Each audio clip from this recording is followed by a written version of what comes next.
It is Thursday, the 16th of December, 2021. Got my Christmas t-shirt on, getting in the Christmas spirit, Let's take a look at this.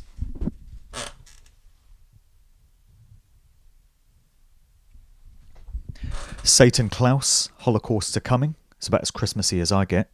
This is another great one from Red Pill World. So big shout to Lorraine over there. If you want to get hold of one of these or any of the other great designs in their range, just give them a shout. Lots of announcements towards the end of this video. It is the last one I'll be doing before Christmas, so do stick around and check out what I've got to say at the end. This video I've titled The Last Generation. It's based on some thoughts and some musings that I've had in recent times. We really are, us adults of a certain age, Generation X as we're referred to, the last generation that remembers any semblance of saner times, and specifically times before technology, the technocratic takeover of society. So those of us above maybe 40, 45 years of age, we are the last people that are going to remember things like, I've made some notes, life before mobile phones. Imagine, people used to actually be able to function without carrying one of these things around. That's about as smart as my phone gets. I've had a mobile phone since 1996, but prior to that, most people functioned without one. They actually used phone boxes in the street and fished around in their pockets for 50p pieces. Imagine having to do that. When I was little, growing up, we didn't have a phone in the house. When my dad used to have to want to make a call, he would have to walk a couple of streets away and use one of these call boxes where the yellow pages was always ripped to shreds. Many people will be able to relate to that. Life before the internet. How did we get by? Somehow we did. We had faxes, and prior to that we had letters with stamps on. That's how you would communicate in writing to somebody else. But somehow society did function. We found a way. We got through. We were able to cope. Life before email. Life before social media. We used to be able to cope without Facebook, Twitter, Snapchat, Instagram, all these others. 24/7 rolling news. Again, when I was little growing up, there were 3 channels on the TV. BBC One, BBC Two, so they had the monopoly on the propaganda right back then, and ITV. And then Channel 4 came online in 1982. But for many, many years, there were just 3 channels. Now you've got about 500 channels. In the Bruce Springsteen song, not that I like Bruce Springsteen anymore, because he's shown his true colours in promoting the arms spear and showing himself to be completely on board with the agenda. But he had a song called 57 Channels and Nothing On, and that pretty much sums things up. But we've now got 24/7 rolling news, so the propaganda, the mind control, the brainwashing is incessant. They show it in gyms, they show it in pubs, they show it in all kinds of public places, railway stations and such. But that didn't used to be the case. You didn't used to get this stuff everywhere. The brainwashing wasn't as incessant in previous decades as it is now. Movies, films were actually made without CGI. Without some little nerdy boffin sitting in a studio somewhere, painting all this stuff in and creating explosions and putting a helicopter here and a bloody ship there or whatever it is. When films were made, directors, film crews, actors used to have to actually get into those situations and actually perform those things. One that always comes to mind for me is Werner Herzog's Aguirre, Wrath of God, starring Klaus Kinski. And this was about Spanish conquistadors in South America. And you watch that film and the actors are actually doing all that stuff that you see, really dangerous situations in rivers with rapids and having to cross dilapidated bridges and having to hack their way through jungle and all this kind of stuff. And they actually did that. There was even a TV documentary on last week that I caught a snippet of regarding Frank Spencer, Michael Crawford from Some Mothers Do Have 'Em back in the 1970s. And it was talking about how he used to perform all his own stunts. And there's one where he's hanging off the bumper of a car, which is on the edge of a cliff. And he actually did that. And people used to have to because we didn't have CGI. It was an era before everything was done digitally and everything was done with computers. That relates to music.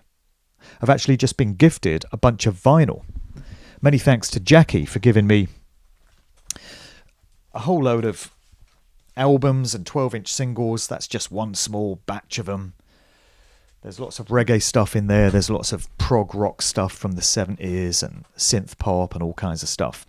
And that's the way we used to listen to music, on vinyl. I've still got my turntables. Take a look. My turntables are still up there. My Technics SL 1210s. I've got some more vinyl down here. That's how things used to be done. I've got a load of cassettes out in the garage, tapes. We used to record radio shows on tapes. You didn't used to have catch-up on the internet. Before CDs even. Life before CDs. CDs only came in 1983. That was digital audio, but prior to that, it was all analog. I'm just making the point. And we're the last generation that remembers music that had any kind of meaningful message getting into the charts, going mainstream. Now, it's just straight, toxic garbage and satanic filth. That's what my daughter listens to, unfortunately, and her generation, because it's all that's being served up to them in the mainstream. Great music is out there if you go hunting for it, and I know because I put together my Sound of Freedom podcast to showcase it, but the music that gets promoted in the mainstream, on radio stations, on TV, on these online platforms, is now pushing agendas. It's promoting woke culture. And when it's not doing that, it's just straight garbage and filth and satanic rubbish. And we're the last generation that remembers things that were better. Times that made more sense. Times before the wokeness, the cultural Marxism, and the top-down hierarchical technocratic governance took a hold. Before social engineering was so incessant. And we're the generation that is going to have to turn around the situation that we find ourselves in. The generation that came before us, those that haven't yet died off or been killed off by the you-know-what, are pretty much too old to be able to engage in any kind of effective activism. I'm talking about my dad's generation. My dad was featured on my podcast a few weeks ago. People may have heard it. But my dad's now 82 and he feels that he's too old to do anything. It frustrates him. He wants to play a part, but he feels that ship has sailed for him. Then the generation that came after us, the millennials, have been so targeted and so dumbed down and so brainwashed for the most part. Obviously, there are exceptions who deserve commendation, but most of them have had an absolute number done on them. They're absolutely invested in the cultural Marxism, the communism of the mind that's been targeted at them in psychological warfare. That's what it is. So the burden rests with my generation, our generation. We are both privileged and burdened. It's both a gift and a curse. We're privileged enough to have remembered all those things that I've just mentioned.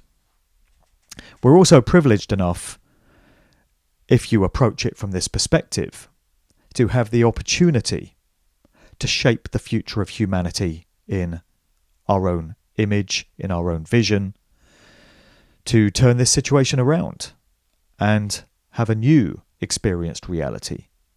Because the old one, as we've seen, is broken, is corrupt, is satanic, and is not in our interest. But then it's a curse in terms of how many of us are up to the job, How many of us even realise that there's a problem that needs to be addressed? Just to relate an anecdote, I was in Aldi yesterday, buying some water. I was queued up at the checkout, naturally without a fear muzzle. Most in the shop were wearing the fear muzzle as a sign of their own compliance, their own slavery. The woman on the till in the aisle next to me had the muzzle on. The woman she was serving had the muzzle on. And I heard a conversation ensuing where they were tut-tut-tutting about those that weren't wearing masks.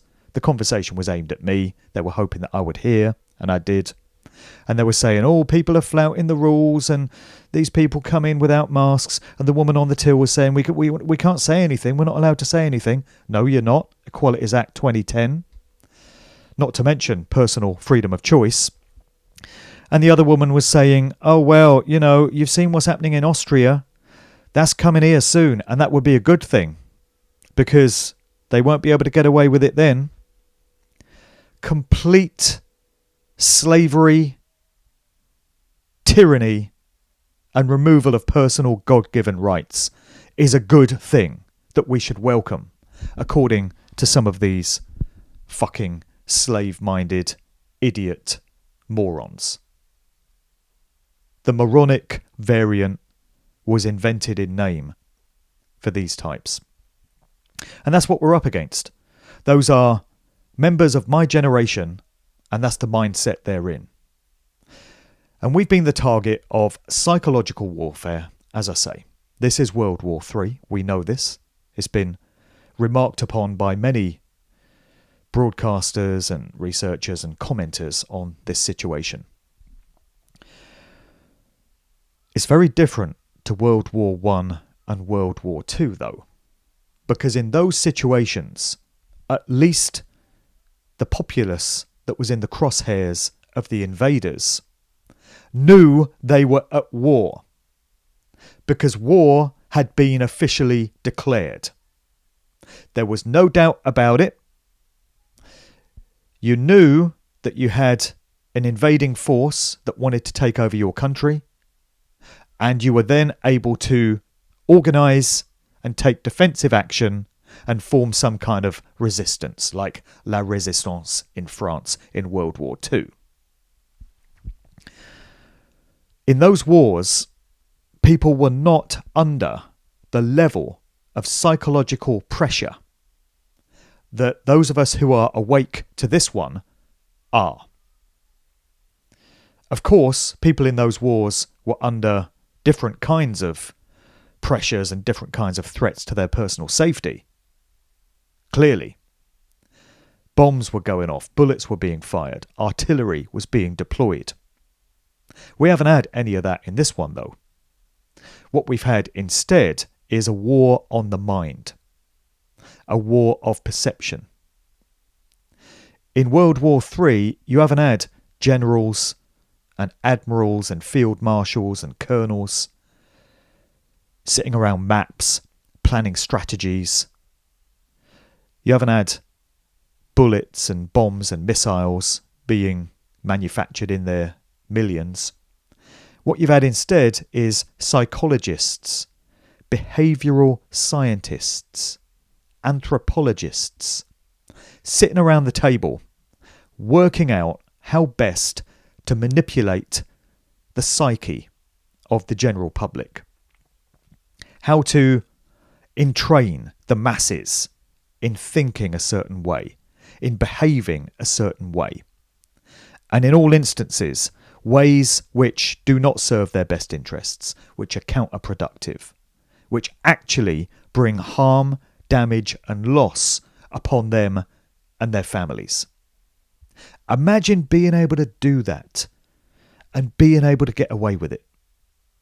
And they are.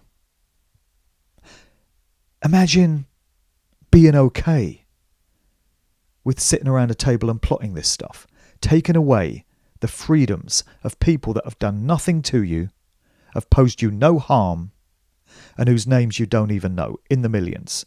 How is it even possible for a human to be okay with doing that? If these people are fully human. I'm not going down the reptilian route here, by the way. My definition of someone who is not fully human is someone who is lacking what most of us have. The capacity for empathy and compassion, our innate humanity, our connectedness back to source. See, the vast majority of us don't want to do harm to any others. We just want to be left the fuck alone. Don't we? Isn't that what the majority of us who aren't psychopaths, who aren't hell-bent on control and domination, isn't that what we want? We just want to be left alone to live our lives and look after our families. And that is the number one right in creation, so long as you're causing no harm. If you're causing no harm, damage or loss to any other living sentient being, then you have the right to be left the fuck alone. For people not to come into your world and try and coerce you into behaviours that you don't want to take and try and impose things on you that you have not consented to. And that's what's going on here. And the only way they've been able to achieve it is via social engineering and psychological warfare. And those that devise these things are fucking traitors, and they deserve a traitor's fate. Same way as all the collaborators in World War II faced. Nuremberg 2.0. Bring it on. No shortage of candidates for it. So our generation is facing threats and challenges that no generation before has faced. We're bearing that burden. And it's this generation whose behaviours and response to what's happening is actually going to determine where the entire human race goes from here. Because if the sickos have their way, humanity as we know it is finished. Vast swathes of us are going to be wiped out. Those that remain, they want in smart cities, these human settlement zones, living in a Chinese communist-style social credit system, monitored by AI, surveilled, our every move watched and judged. And those that dissent, those that resist, they want to throw into these gulag internment camps. So are we going to go that way? Or are we going to embrace and create the alternative, which is to put these evil motherfuckers down, end this darkness, end this tyranny for good, and create something much better that works for us, that's in our interest? As Darren Nesbitt reminds us, more of him shortly, we are the 99%. We have the numbers. Unfortunately, vast numbers of us have been completely entranced by the psychological warfare that's been systematically dropped on us. But because we're the generation that retains some connectedness to saner times, times before AI and technology started ruling everything, and there was a reliance on humanity, human resources. Because we retain those memories, we are the only generation that could ever have put this down. So the question remains, and it always has been the case, are we up to the job? We have to be, because the alternative is unthinkable. We are the last generation, and we are the generation that is going to turn this shit around. Okay, on to announcements, and there's lots of these, so bear with me. First off, shows. I've recently recorded episodes of Good Vibrations, first off with Darren Nesbitt, aka Daz Nez. Now, many viewers will be familiar with Darren already. He's the proprietor of The Light newspaper, which has been making great strides and gaining incredible ground in recent months, really getting our message out there. But he's also the guy behind the modern anthem for our times. It's been sung by mass hordes at the protest rallies and the freedom marches all through 2021, and actually the tune goes back to 2013 when he first put it out. We're talking We Are the 99%. You can stick your New World Order up your ass. So we were talking about that in the show, And we were mentioning Darren's quest and his band's quest to get that song to #1 in the charts at Christmas. So I was surprised first off to find out there are still charts, because I stopped paying attention to them about 30 years ago, but apparently there are. And apparently the Christmas #1 still carries that incredible cachet. So there's details in the show of how you can download that tune and help them in their quest to get it to Christmas #1. I mean, it may not. It may get blocked owing to, the lyrical content, but they've had a crack at it, and either way, they will be getting that tune out into the consciousness of many people who otherwise would not have heard it and wouldn't be familiar with what we all talk about. So best of luck to Darren. You can check out that show. We had a really good chat.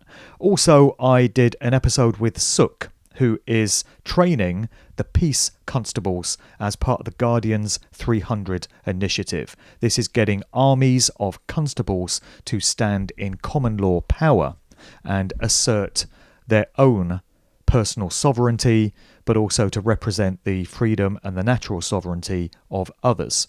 So we got into a great chat as well. Check that one out. Upcoming shows, I've recorded an emergency episode with my dude Stephen Wybrow out there in Austria. The situation in Austria, as many people will be aware, is dire right now. They've become the first nation to threaten those who do not take the arm spear with up to a year in prison. So they've really ramped things up to the next level. The question is this tyranny now completely out of control? And is there nothing we can do about it?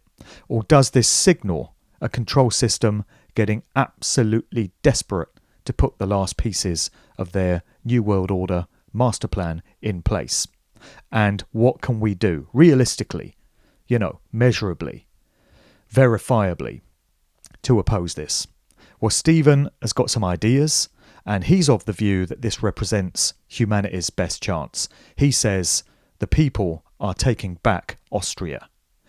Many of the police, many of the armed forces, the order followers, are standing on the side of the people. They've chosen their side, and they've chosen it widely. So I got into that with Stephen, and we hadn't planned to record a show, but the situation in Austria has become so dire and so newsworthy that we felt the need to address it. So watch out for that one in the Good Vibrations series.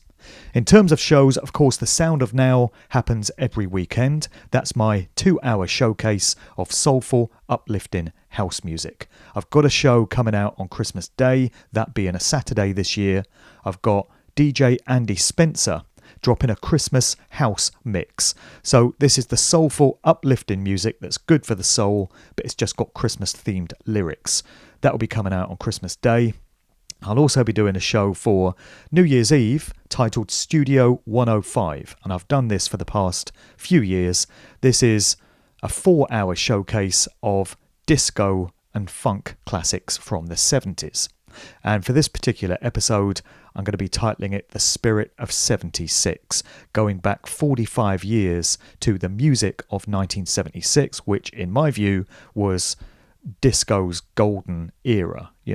Many classic tunes came out in 76. Going to be showcasing those. Not too cheesy, it's going to be proper disco-inspired, funky music. So if you're into that kind of stuff, I'll be releasing that show on Mixcloud on New Year's Eve, and the link to my Mixcloud is in the show notes below. Big shout to everyone in attendance at the Bases Conference in Wiltshire last weekend. That was an awesome day, many great speakers. I went on at the end of the day and presented a few excerpts from Sound Bites from Musical Truth Volume 3. Miles Johnston has done a great job of editing all the videos. They're now on Brighteon. I'll put a link to where you can view those in the notes below as well. And I plan to release an excerpt from my video onto YouTube. Can't put the whole thing up, it would get taken down, but we can put a useful little snippet of what I had to say at the end of my presentation. So shout to all in attendance at Bases. Good to see Ben Emlyn Jones down there. Good to see Neil Geddes Ward. Good to link up with Jade Bidwell also, who I did a show with just recently. She was in attendance there. This weekend is all about the Questioning History conference taking place in Battle, East Sussex, just along the road from Hastings, and I'm delivering 2 talks there. The first one is titled Aleister Crowley's Unlikely Influence on So Many Rock Musicians. It's kind of topical and relevant because Crowley died in Hastings in 1947, just along the road from where we'll all be. Then my second talk is titled Dark Occult Aspects of the Rolling Stones. I've done a talk in the past titled Dark Occult Aspects of the Beatles, so it's only right and fair that we showcase the Rolling Stones as well and get into those aspects of that particular manufactured band. So no shortage of material there. Always a great weekend questioning, looking forward to networking with many of my fellow brothers and sisters and many friends and just having a good social gathering as well as learning a lot of information. Big shout to John Hamer, he's going to be down there as well. My next talk after questioning history is going to be on Sunday the 2nd of January. So I've got quite a few talks lined up for January and February. This is the first of that batch. This one I think is going to be my Music's Military and Mind Control Connections talk. I'm not going to go into the Musical Truth 3 content at this one because the crowd is likely to consist of many normies who might need a little bit of a shake, a little bit of a wake-up call, a little bit of an alarm clock ringing in their ear. So I'm going to be attempting to do that. This event is taking place in a pub called the Bull's Head in Dorking, Surrey. And we're kicking off at 5 p.m. on that particular day. So it's the day after New Year's Day. Anyone that can make it along to the Bull's Head in Dorking, please do be a part of that.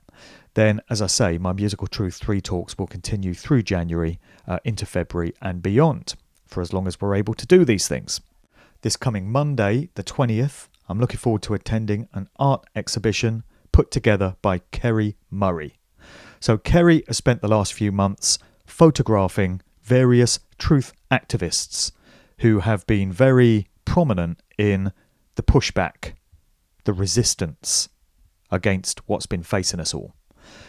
He's got a book project coming out showcasing this photographic art, but he's also showing it at the Secret Art Gallery in Shoreditch, London, just for the one day, this coming Monday, the 20th. Anyone who's in London, you can get down to that exhibition between 11:30 and 4:30 when it's open to the public.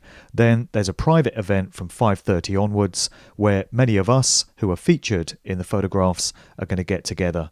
And I'm looking forward to seeing my dude Danny Rampling there, alongside many of the other great names that I'm very honoured to be featured alongside. Great to be a part of that. Big shout to Kerry for taking the initiative on that project. Later that evening, I'm looking forward to also getting along to a Lee Hurst comedy gig. Now, Lee Hurst is similar to Danny Rampling in many ways, because Danny is standing pretty much alone in the DJ community in terms of putting his head above the parapet and standing up to be counted, and so it is on the comedy scene with Lee Hurst. You know, comedy has become so neutered, so watered down, so woke in recent years that it's not even worthy of being referred to by that name. But Lee Hurst is an exception to the rule. Anyone who's seen any of his Twitter posts will know what I'm talking about. He's wide awake to the scam, and I'm hoping we're going to get a lot of convid comedy at this gig that he's throwing at the Backyard Comedy Club in Bethnal Green, again this coming Monday evening. He's made available a bunch of tickets via email for people that just get in touch and say they want them. I'm not sure if all those tickets are gone now, but it might be worth checking if anyone wants to attend that gig, if there are any still available. So that's Lee Hurst this coming Monday. Some real cutting-edge comedy. Lord knows we need that in these times. I want to mention the meditation on the 12th of December, the other day, 12/12. Thanks to everyone that took part in that. I want these to continue. Many people give me positive feedback and talk about the incredible personal experience that they have doing these things. And so many are of the view that we really are making a difference with these meditations. You can call them prayers, you can call them intention exercises, you can consider it many people coming together to pull their consciousness all in the same direction in terms of what we want to see manifest into physical reality. And when many tens or hundreds of thousands of us are all committing that will and that intent at the same time and putting it out there into the universe, into the ether, into creation, it can and does have a very profound effect. And I personally feel, I mean, others would disagree, but I personally feel that we have managed to stave off some of the tyranny and dystopia and some of the horror and the dread that might otherwise have come down on us by doing these things. I think we've pushed the tide back significantly. So I do want these to continue. And the next one, following numerically after 12/12, we reset and we go back to the 1st of January, 1/1. So my proposal is New Year's Day at 1 p.m. London time. So it's 1/1/1. As many of us as possible all get together and take part in another mass meditation. That's conveniently timed, I would suggest, on New Year's Day for everyone to have recovered from the festivities of the previous night if they've been partaking. 1 p.m. is probably, breakfast time on New Year's Day. So that's the next one. Just to mention that Musical Truth 3 is now fully out, of course, as I've previously announced. I am able to send out signed copies from here. So if anyone would like to get one, you've just got to drop me an email to markdevlinuk@gmail.com. That address again will be in the notes below the video. It is available on Amazon, and very soon there's going to be a hardback version available via Amazon, and I'll have a few copies myself as well. So if you want one to keep pride of place on your bookcase to look really nice in a hardback cover, that will be available. Also, there's a Kindle version which is on the way. That should be available in a couple of days from now if anyone likes to get their books in that form. And I will be recording an audiobook version of Musical Truth 3 just as soon as I get the time to get around to it. And then I'll be going back and doing Volume 2 after that. I've got some merchandise coming as well for MT3. I've got some t-shirts and some hoodies. I will showcase those in the next video. Also some mugs. So if you catch me out and about at any of these talks, I'll have all that merch with me alongside the books. So as I said, this will be the last video that I do before Christmas, but I am going to put another one out before the end of the year. And this video is going to be my roll call of honour. It's my version of the New Year's honours.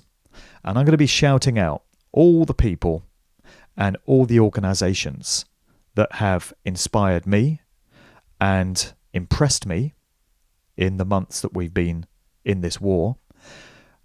And these are just individuals and groups that I feel are worthy of recognition and appreciation for the role they've played in true activism style throughout this monumental shit show. So there's many I feel that are worthy of a mention. There will be many that I miss out, unfortunately, not intentionally, but there will be so many names that inevitably I'm going to leave some out and miss them. So apologies in advance for anyone that I do.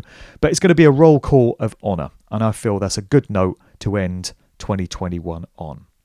Who would ever have believed that any year could be more challenging and more testing than 2020 was?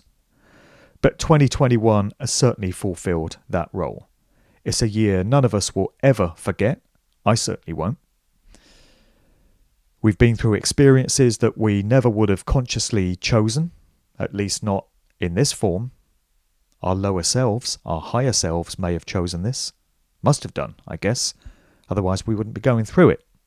As Santos Bonacci once remarked in a comment that's really stayed with me, you wouldn't be here if you didn't want this. So haven't we all been tested to the very limits of our endurance through this year? In terms of what 2022 holds, who can possibly know? All forward planning is now off the table. Predictions are pretty useless. 99% of predictions I've heard as to what's going to happen through this year have come to nothing. So they have no real value. We have to take one day at a time, continue doing what we know to be right, continue standing in right action and refusing to budge, refusing to comply, no matter what the consequences. Stand firm, stand our ground and hold the line. It's all we can do. Happy Christmas to those who celebrate it, and I'll catch you on the other side. Many thanks for all the support to everyone throughout this year. It's kept me going, to be honest with you. Getting that feedback in my email inbox every day. People telling me that they appreciate and value my work. The love that I get when I go on these freedom rallies and when I go to these conference events and meet people, they keep me going. And that in turn ensures that I can keep others going because I apparently inspire people. So it's a two-way process. It's a feedback loop. And I just want to say I appreciate all the love and all the gratitude that I get from everyone out there. Let's keep it going. What other choice do we have? Until we win back our freedom, and we will. They chose the wrong generation to fuck with. Catch you soon.